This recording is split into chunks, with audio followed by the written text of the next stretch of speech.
प्रत्येक शिव मंदिर रे लोक माने भक्त माने पानी ढालती शिवंकर उपासना करते पादरे चाली चाली से माने शिव मंदिर को जाती कहीं पानी ढालती कौन पानी ढालती से कथा मु कहि परिबि कहना से कथा केबे आमे करिनु ये सब एबे सब नुआ कथा बाहरी तेबे ओम नमः शिवाय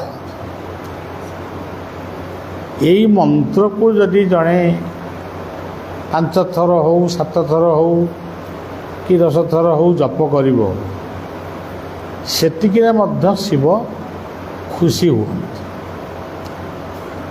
तापरे शिवंकर बड़ पूजा होची अभिषेक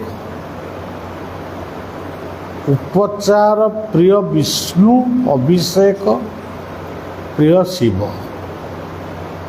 विभिन्न उपचार रे विष्णु को पूजा कले विष्णु खुशी हुअन्ति किंतु शिवन को अभिषेक द्वारा शिव खुशी हुअन्ति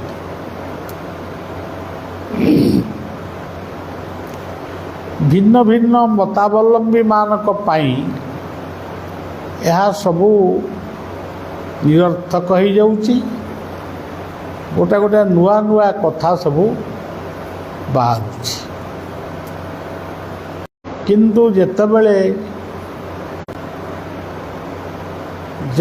सर्वप्रथम करी ये मर्त्य मनीष मान को देखा मिलला आज भी सही मनीष माने किछि मनीष आज भी उल्लग्न रहउचंती मनीष को देखिले मारिबा को गोड़ौचंती आमे अंडमान निकोबर द्वीप को जाइथिलु सेठी ए दृश्य भी देखिकी आसे से माने मनीषर सभ्यतापूर्ण सहर को से माने आसंते नहीं एभली कि कंचा मांस से माने मध्य खाते मुर्दार को काटिकी भी खाते एबे हुए तो 15-20 वर्ष हो गला तापर हुए तो किसी परिवर्तन हो कि कौन मु कहि पारि आज भी से मनीष माने असंती सेतेबेले ये पृथ्वी रे धर्म कौन थिला क्यों धर्म नहीं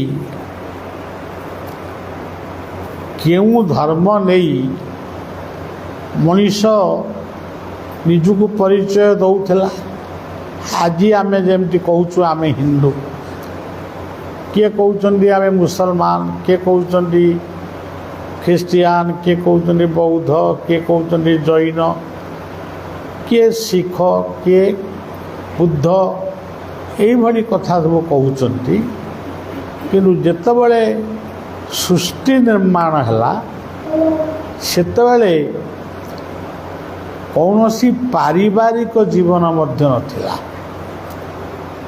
किए कहार बापा किए कहार माँ किए कहार भाई किए कहार भौणी किए कहार शाशु किए कहार ससुर ये सबूर परिचय मध्य नथिला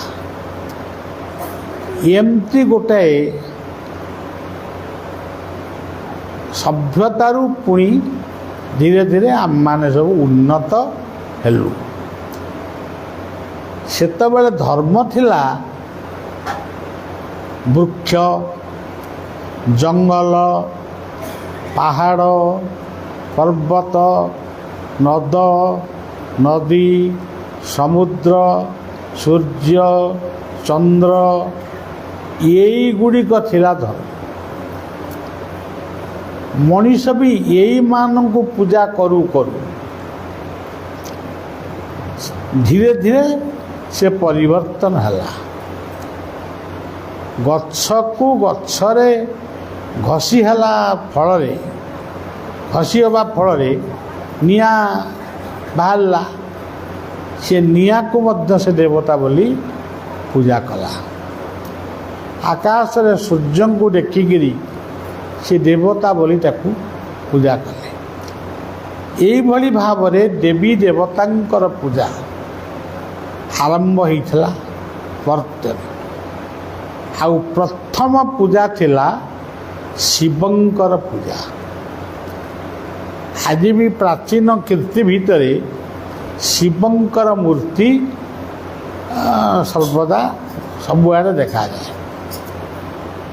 ତେବେ ଯାହା ହଉ, ତାପରେ ଗଣେଶଙ୍କର ପୂଜା ହେଲା, ନାରାୟଣଙ୍କର ପୂଜା ହେଲା, ଅମ୍ବିକା ବା ମାଙ୍କର ପୂଜା ହେଲା, ସୂର୍ଯ୍ୟଙ୍କର ପୂଜା ହେଲା, ସତ୍ୟନାରାୟଣଙ୍କର ପୂଜା ହେଲା। ଏମିତି ପୂଜା ଆଜି ପର୍ଯ୍ୟନ୍ତ ବହୁ ଭାବରେ ଚାଲିଛି।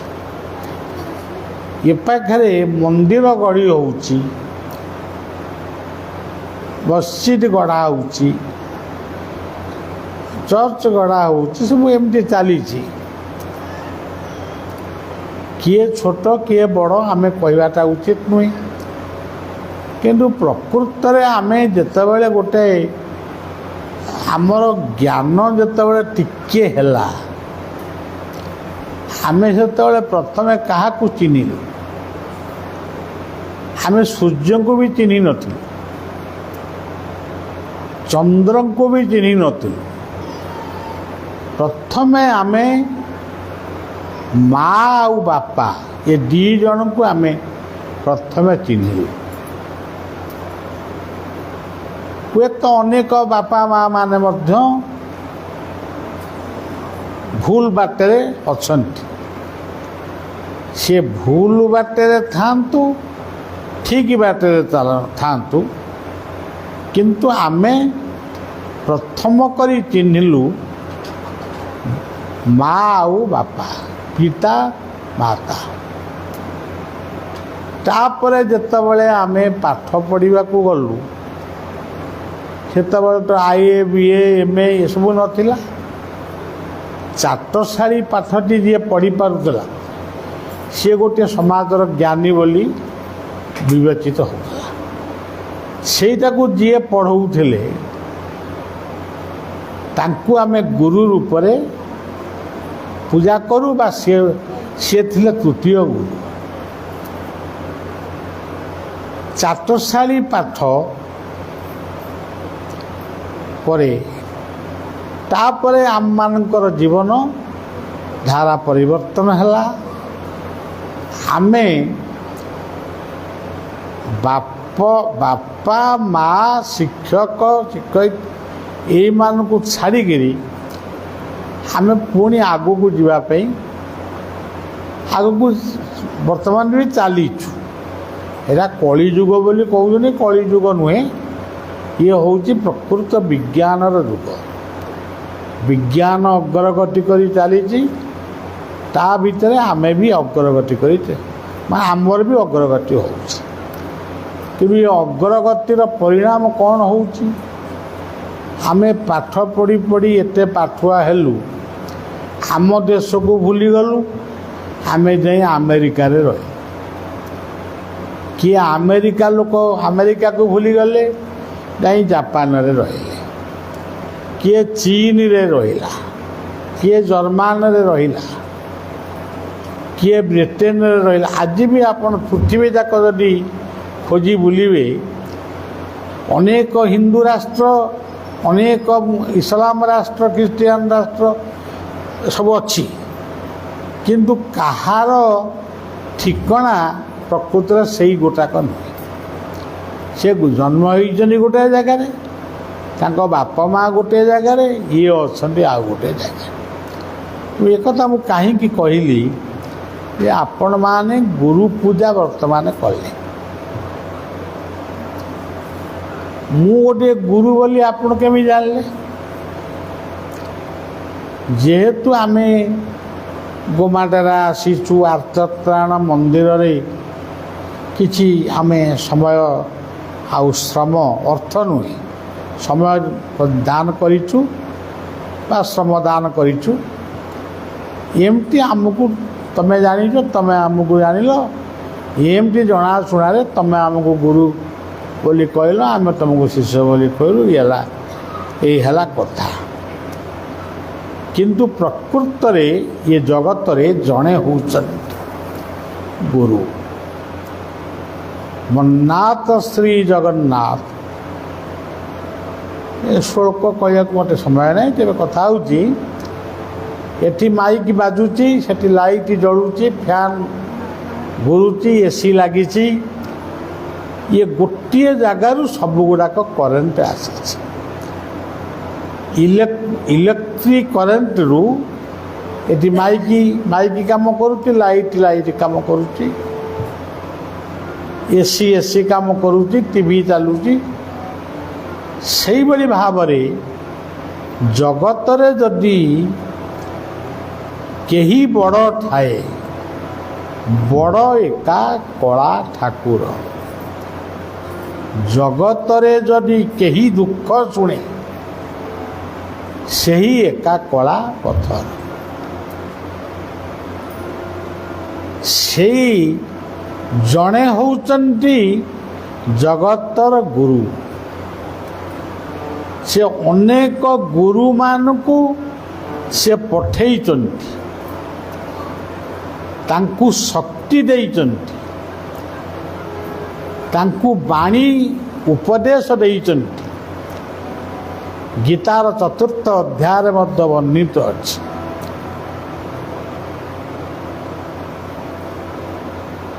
ଏଇ ଯେଉଁ ଗୁରୁମାନେ ପୃଥିବୀକି ଆସିଛନ୍ତି ବହୁ ଭାବରେ ଆସିଛନ୍ତି।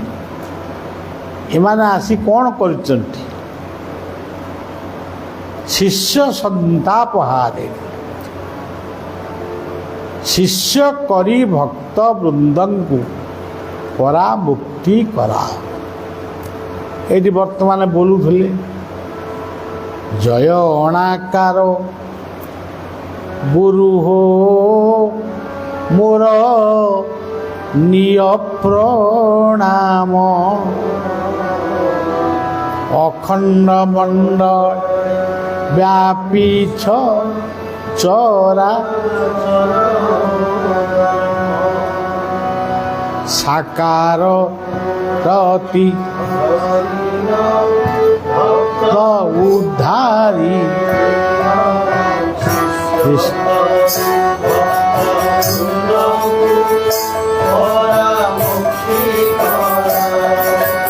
ବିଶ୍ୱକ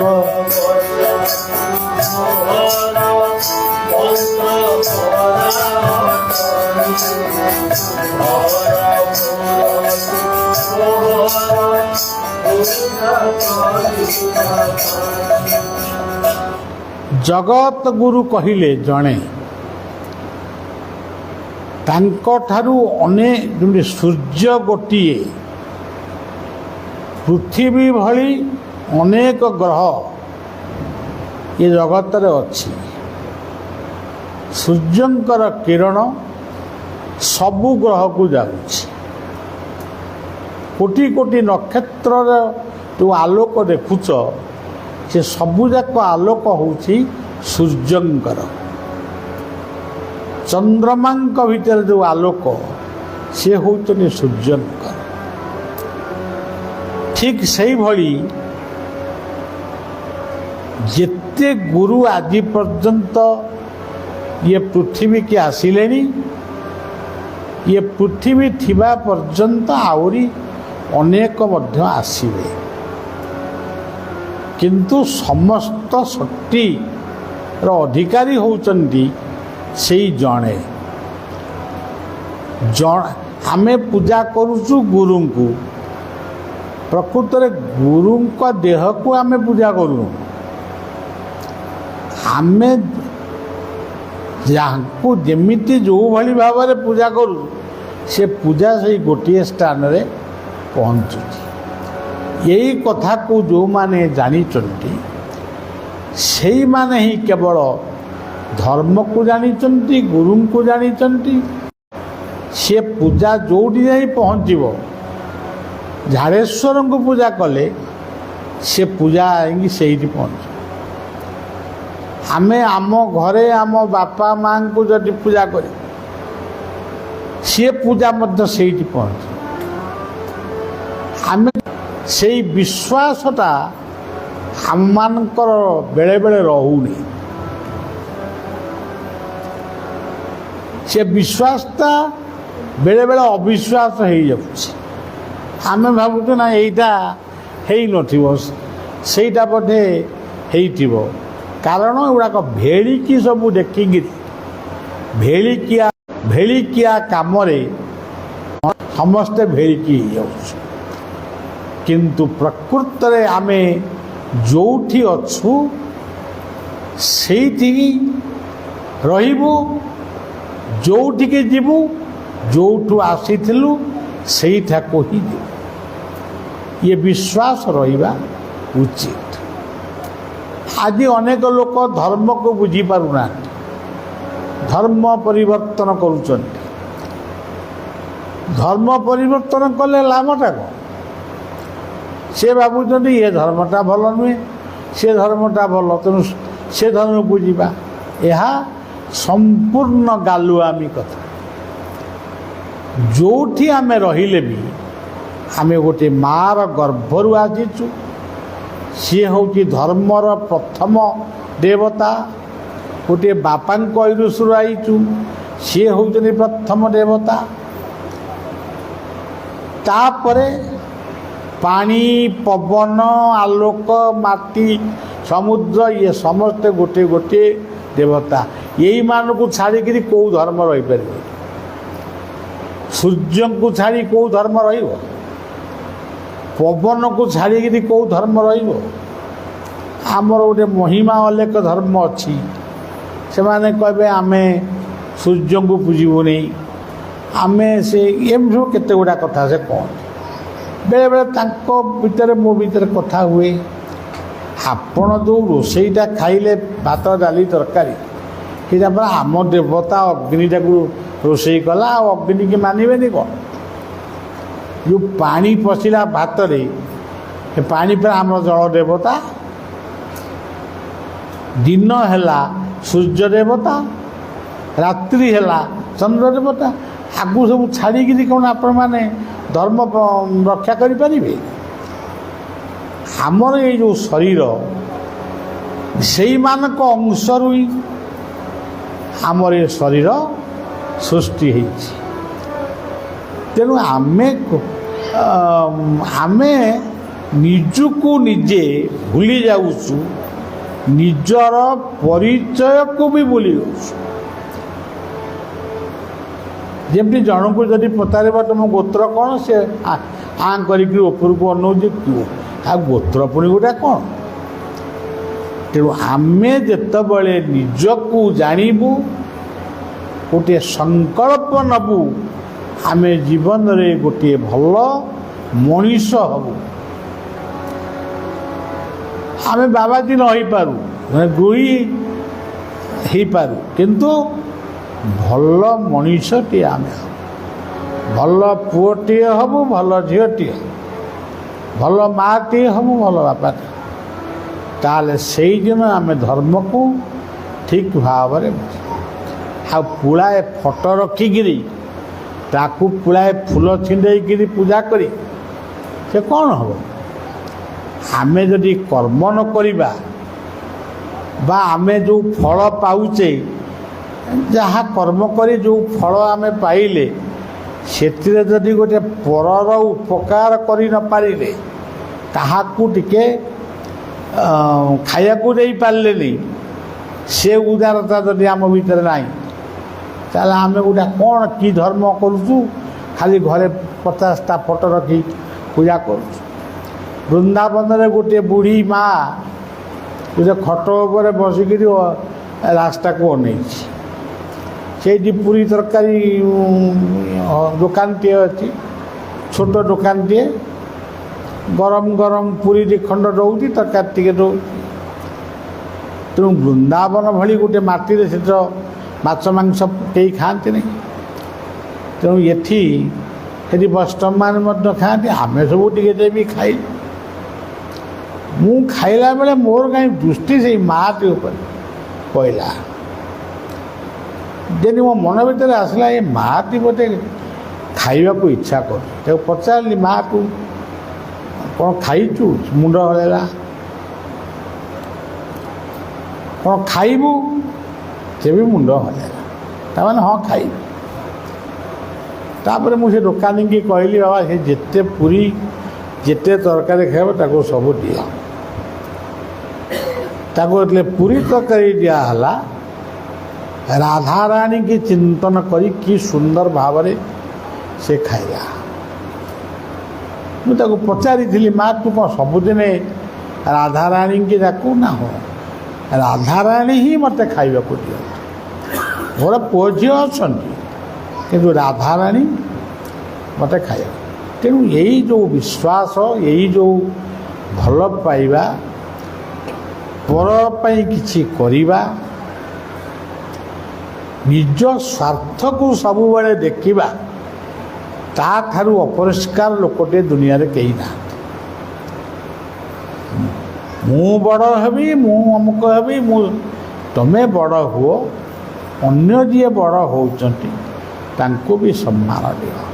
ତେବେ ସଜ୍ଜନ ପବିତ୍ର ଗୁରୁ ପୂଜା ଆପଣମାନେ କରିଛନ୍ତି। ମୁଁ ପ୍ରକୃତରେ ସେଭଳି ବିରାଟ ଗୁରୁ ନୁହେଁ, ମୁଁ ମଧ୍ୟ ନିଜେ ଗୋଟିଏ ଶିଷ୍ୟ ଏବଂ ଆପଣମାନଙ୍କୁ ସେଇ ଗୋଟିଏ କଥା କହୁଛି, ଯେମିତି ବଳିଆକୁ ଆପଣମାନେ ଗୁରୁ ରୂପରେ ପୂଜା କରୁଛନ୍ତି ସେମିତି ଗୁରୁଜନମାନଙ୍କୁ ସେଇଭଳି ସମ୍ମାନ ଦିଅନ୍ତୁ। ନିଜେ ଯେଉଁ ଗୁରୁଙ୍କ ଠାରୁ ଜନ୍ମ ହେଇଛନ୍ତି ସେମାନଙ୍କର ମଧ୍ୟ ସେବା କରନ୍ତୁ। ସେଇଥିପାଇଁ କୁହାଗଲା ଗୁରୁ ବ୍ରହ୍ମା ଗୁରୁ ବିଷ୍ଣୁ ଗୁରୁଦେବ। ମୁଁ ତାକୁ ବିସ୍ତୃତ ଭାବରେ ଆଲୋଚନା, ମୁଁ ଟିକେ କଥା କହିବାକୁ ଟିକେ ମୋତେ ଭଲ ଲାଗୁନି। ମୁଁ ଅନେକ ଦିନ ଆଶ୍ରମରେ ରହିଲି, କାହାକୁ ଦେଖା କଲି ନାହିଁ, କଥା କହିଲି ନାହିଁ, କାହା କଥା ବୁଝିଲି ନାହିଁ।